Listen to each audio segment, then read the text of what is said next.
Bismillahirrahmanirrahim. Assalamualaikum warahmatullahi wabarakatuh. Bismillah, alhamdulillah, wassalatu wassalamu ala rasulillah. Alhamdulillahirabbil alamin. Pada hari ini kita bisa kembali bertemu secara virtual. Kalian bisa menyimak kembali pembelajaran dasar pengendalian mutu hasil pertanian. Alhamdulillah, kemarin kita sudah mempelajari bab pertama mengenai teknik pengendalian mutu. Ya, walaupun pembelajaran secara daring, semoga kalian bisa memahami materi yang Ibu share kemarin, yang kalian dengarkan juga melalui video, dan yang sudah Ibu share materinya melalui Google Classroom. Baik, kita lanjutkan ke bab yang kedua.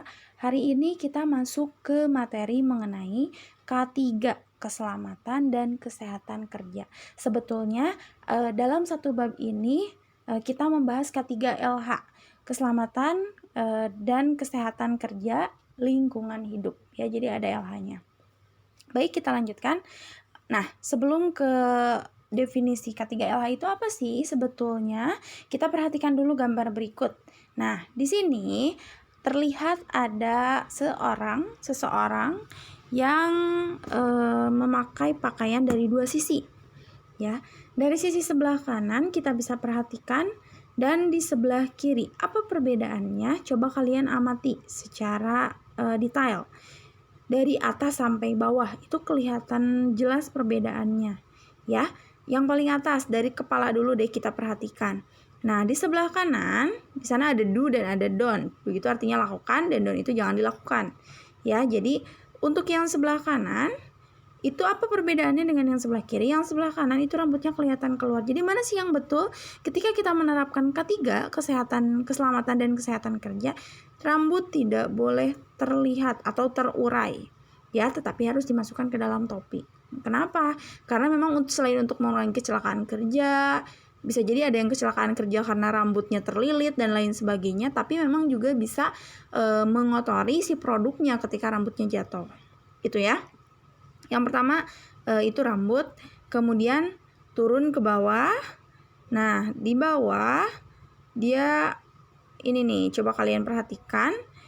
Dia menggunakan anting juga. Nah, itu kan tidak diperbolehkan ya, yang anting bergelantungan seperti itu.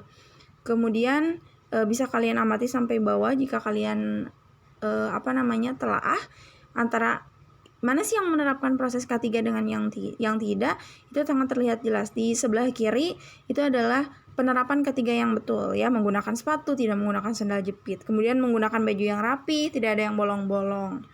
Ya, seperti itu. Terus menggunakan pakaian yang bersih, tidak menggunakan pakaian yang kotor.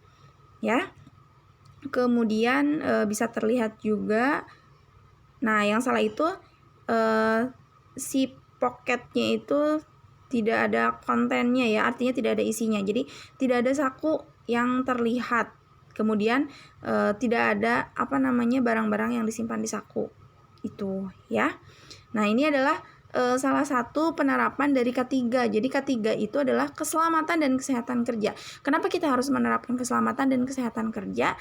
Gunanya ini untuk menjamin keselamatan itu sendiri, keselamatan dan kesehatan kerja di lingkungan kerja kita gitu ya.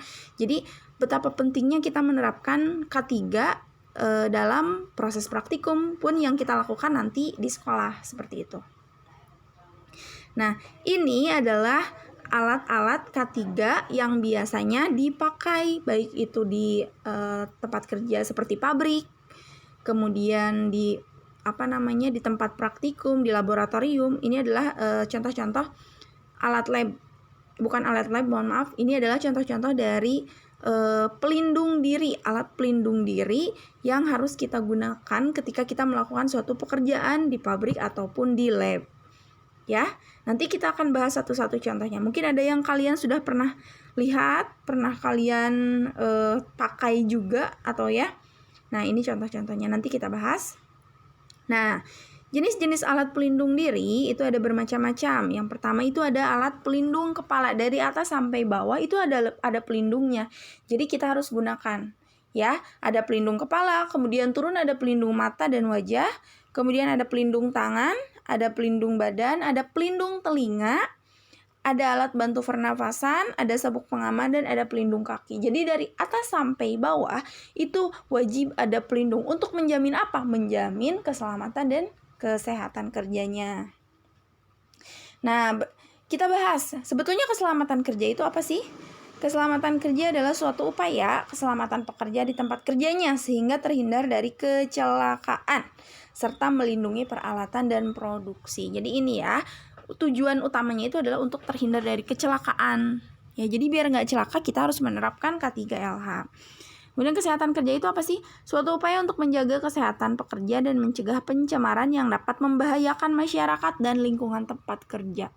Contohnya, kenapa kita pakai masker untuk kesehatan kerja kita? Kebayang kalau misalnya kalian kerja di pabrik kimia, terus kita tidak menggunakan APD mulut dan pernapasan, menggunakan respirator atau masker, itu akan sangat berpengaruh sekali terhadap kesehatan kita. Ya, bahan-bahan kimia akan terhirup, berpengaruh terhadap kesehatan diri kita. Nah, kemudian pakaian dan peralatan pelindung kerja. Ini ada dua macam. Ada yang namanya pakaian kerja, ada yang namanya alat pelindung diri.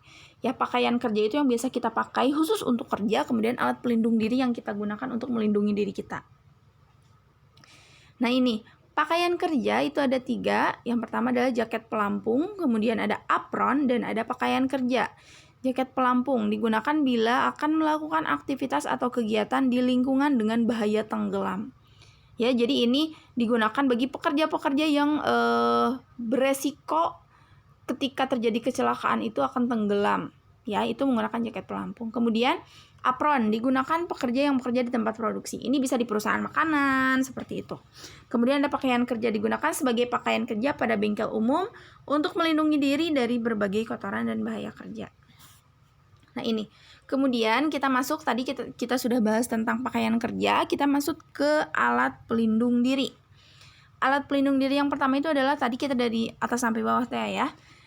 Pelindung mata dan wajah atau safety glass, kemudian sarung tangan, kemudian ada sepatu, ada topi pengaman, ada pelindung telinga atau pendengaran, dan ada pelindung mulut. Ya, masker dan respirator. Kita perlihatkan satu-satu. Pelindung mata dan wajah atau disebut dengan safety glass. Ya, melindungi mata dari terik matahari dan melindungi wajah dari debu, percikan bahaya kimia, sinar yang menyilaukan, dan radiasi. Nah, kacamata tersebut harus terbuat dari lensa yang tahan benturan dan frame-nya dari logam atau plastik. Jadi bukan kacamata biasa ya, tapi dia melindungi, betul-betul akan melindungi mata. Ya, dari seperti sinar-sinar radiasi di bengkel-bengkel gitu. Biasanya kan yang radiasinya tinggi, itu wajib menggunakan pelindung mata atau disebut dengan safety glass. Kemudian ada sarung tangan atau hand gloves. Nah, kalau ini gunanya untuk apa? Untuk melindungi tangan dari tumpahan percikan bahan kimia beracun atau memiliki konsentrasi tinggi, goresan benda tajam, dan untuk menghindari panas.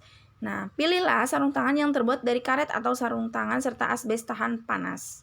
Perhatikan ukuran sarung tangan harus pas, terasa ringan, dan menutup pergelangan tangan. Jadi sarung tangan ini juga harus pas ya, itu untuk menjaga kesehatan dan keselamatan kerja. Kemudian ada sepatu. Nah, ini atau disebut dengan safety shoes atau boots. Gunanya untuk apa? Kita harus pakai sepatu boots mencegah pekerja terpeleset karena lantai licin, melindungi kaki dari gigitan hewan atau serangga, tetesan percikan bahan kimia atau peralatan benda jatuh. Nah, sepatu tersebut menggunakan material lempengan baja. Di bagian depan atas lapisan anti-slip sebagai alas dan kulit asli sebagai bahan utama pembuatan sepatu. Ya, ini selain gunanya untuk biar tidak terpeleset, dia juga melindungi kaki kita dari berbagai bahaya dari luar. Nah, kemudian ada topi pengaman atau safety helmet. Safety helm berfungsi melindungi kepala dari kemungkinan benda-benda yang jatuh atau untuk mencegah kontaminasi pada kepala.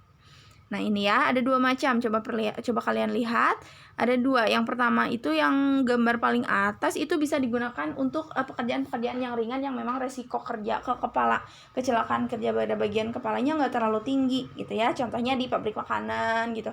Kalau untuk topi yang kedua, gambar kedua itu untuk yang resiko kecelakaannya tinggi, seperti para pekerja-pekerja para pekerja-pekerja lapangan yang memang dia berhubungan dengan bahan-bahan yang keras, misalnya seperti itu ya. Jadi perbedaan penggunaan safety helmet ini pun berbeda ya. Nah, kemudian ada juga pelindung telinga atau disebut dengan disposable earplug. Jadi berfungsi untuk melindungi telinga dari kebisingan, biasanya menyatu dengan topi atau helm. Ya, material utama pembuatannya itu biasanya adalah kapas, plastik, dan karet gitu ya. Jadi ini untuk kebisingan. Jadi ada pabrik-pabrik yang memang dia suara bisingnya itu bisa merusak gendang telinga kita, yang akhirnya di perusahaan tersebut kita wajib menggunakan yang namanya disposable earplug ini, pelindung telinga ini, untuk menjaga kesehatan telinga kita biar bisa terus berfungsi normal. Makanya ini wajib digunakan untuk yang pabrik-pabrik dengan kebisingan yang cukup tinggi.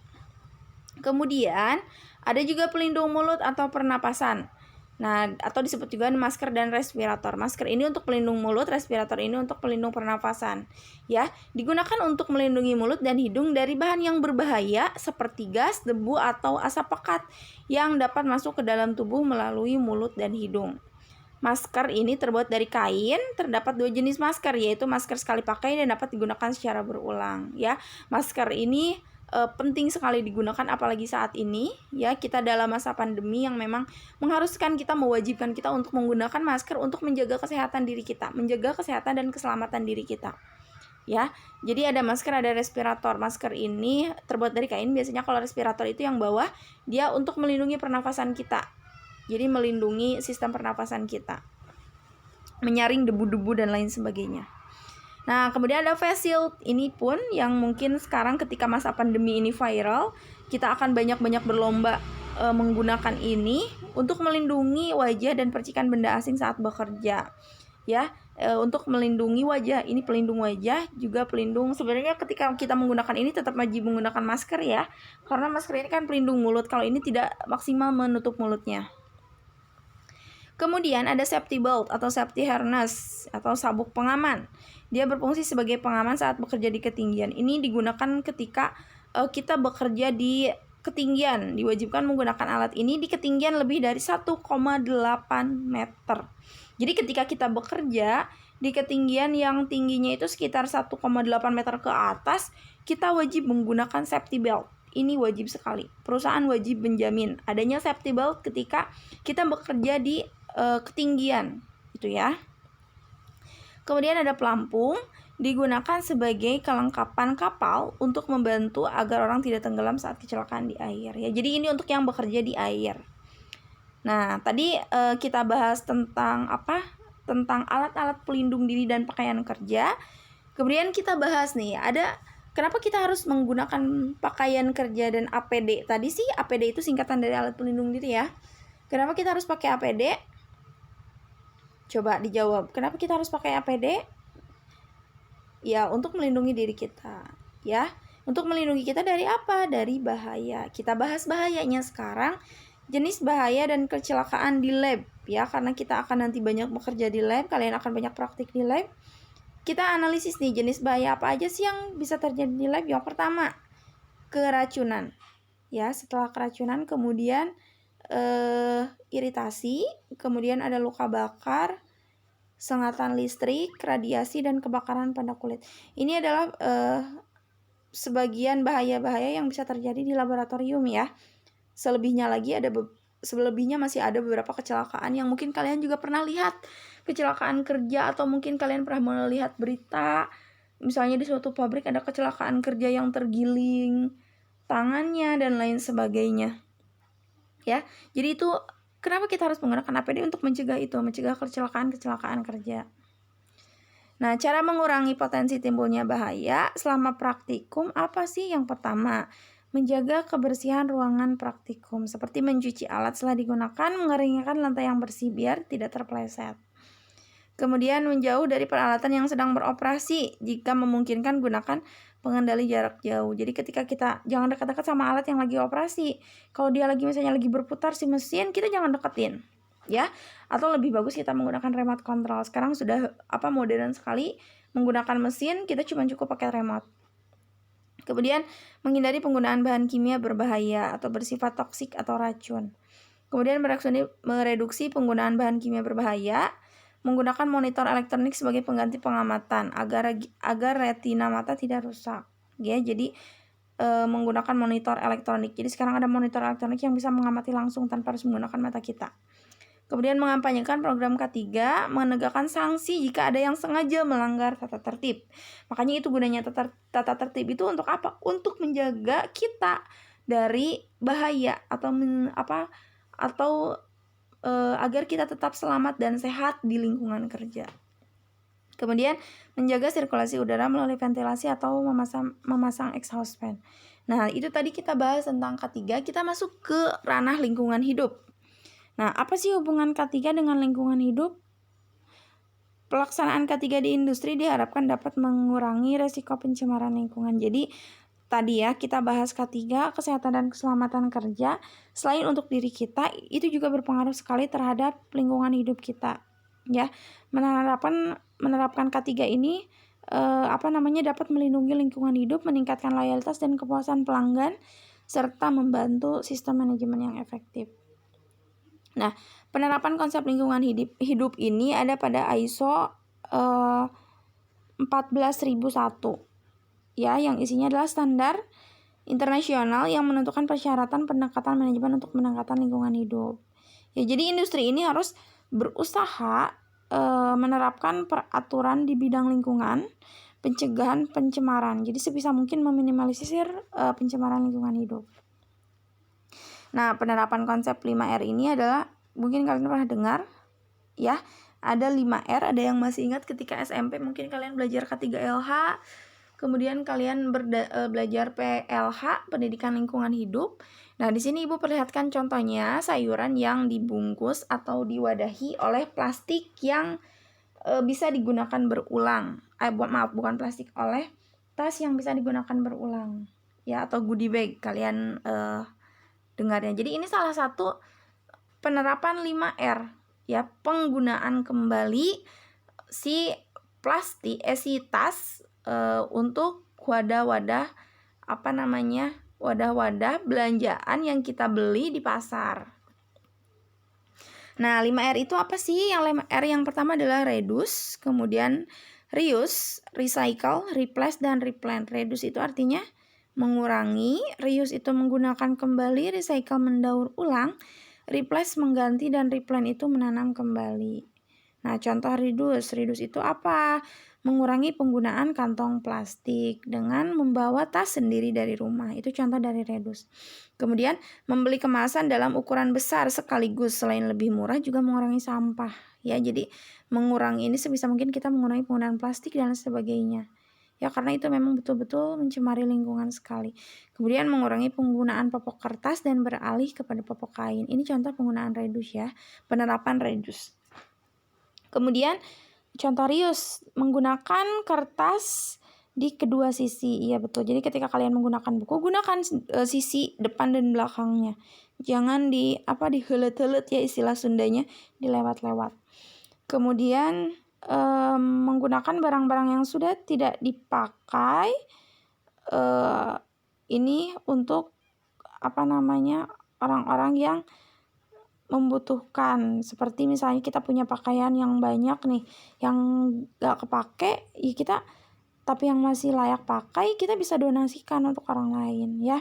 Kemudian menggunakan sampah-sampah yang kita pakai, kita kembangkan atau kita olah menjadi barang-barang yang bisa lebih bermanfaat, seperti bungkus kopi yang dijadikan tas, kemudian bekas kaleng Coca-Cola itu pada gambar dijadikan tempat pensil dan lain sebagainya. Nah, kalau recycle itu apa? Recycle itu mendaur ulang. Contohnya kita bikin nih kita misalnya punya sampah organik dari sayuran, bekas-bekas potongan-potongan sayuran atau yang busuk-busuk, kita bikin sampah organik ya yang kita jadikan pupuk nantinya. Kemudian mendaur ulang kertas ya, kita bisa gunakan lagi, mendaur ulang plastik yang bisa digunakan lagi sebagai barang-barang seperti gayung dan lain sebagainya. Nah, itu ya tadi kalau misalnya yang replace itu mengganti dan replant itu menanam kembali pohon-pohon. Seperti itu ya. Nah, ini reduce, reuse, recycle. Jadi diharapkan kita bisa menerapkan zero waste. Zero waste itu artinya apa? Nol limbah, tidak ada sama sekali limbah yang kita pakai. Ketika kalian misalnya menggunakan kita misalnya kita mengkonsumsi ikan, sebisa mungkin jangan ada yang terbuang. Contohnya kita bikin bakso dari ikan. Berarti kan ada otomatis ada kepala, kemudian ada tulang ikan ya. Ada tulang ikan yang tersisa, kita bisa gunakan untuk apa sih ini? Ada pemanfaatan limbah tulang ikan ini, misalnya kita jadikan kerupuk tulang ikan ya. Itu bisa kita gunakan. Kemudian sebisa mungkin kita mengurangi penggunaan wadah-wadah makanan dalam bentuk styrofoam, karena styrofoam ini susah sekali untuk diurai ya. Jadi penggunaan plastik ini susah sekali untuk diurai oleh lingkungan. Jadi sebisa mungkin kita mulai dari diri kita untuk mengurangi penggunaan plastik ya, mengurangi penggunaan kemasan yang sekali pakai. Kalau kalian akan membeli sesuatu, lebih baik bawa wadah dari rumah ya. Beli air minum, lebih baik kalian bawa sendiri dengan tumbler dari rumah ya. Itu jadi sebisa mungkin kita menyayangi lingkungan kita dengan menerapkan zero waste ini. Kita gunakan bahan-bahan, alat-alat yang bisa kita gunakan kembali, tidak meninggalkan sampah. Kita berusaha sama-sama demi lingkungan hidup kita yang lebih baik ya, karena menjaga lingkungan itu adalah salah satu tugas kita sebagai umat muslim ya. Nah, ini contoh penerapan recycle yang dia menggunakan botol-botol bekas minuman ini dijadikan tempat sampah ya. Mungkin sekian yang Ibu sampaikan. Silahkan setelah menyimak video ini, kalian tinggalkan komentar di video YouTube ini di bawah. Komentar cukup kalian menulis, saya sudah menyimak video ini, nama dan kelas kalian ya. Terima kasih atas perhatiannya. Silahkan cari materi sebanyak-banyaknya, sumber sebanyak-banyaknya mengenai materi ketiga ilah ini. Terima kasih atas perhatiannya. Mohon maaf atas kekurangan dari yang Ibu sampaikan. Wabillahi taufiq wal hidayah. Wassalamualaikum warahmatullahi wabarakatuh.